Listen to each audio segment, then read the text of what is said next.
Hello, good morning mga kabayan. Dito ako ngayon sa sa pastulan ng kambing.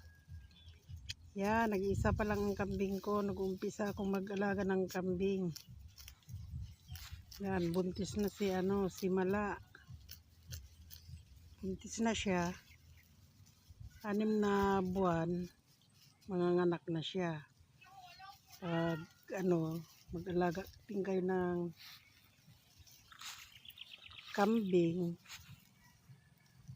yung konti lang muna yung budget niya, pwedeng isa lang.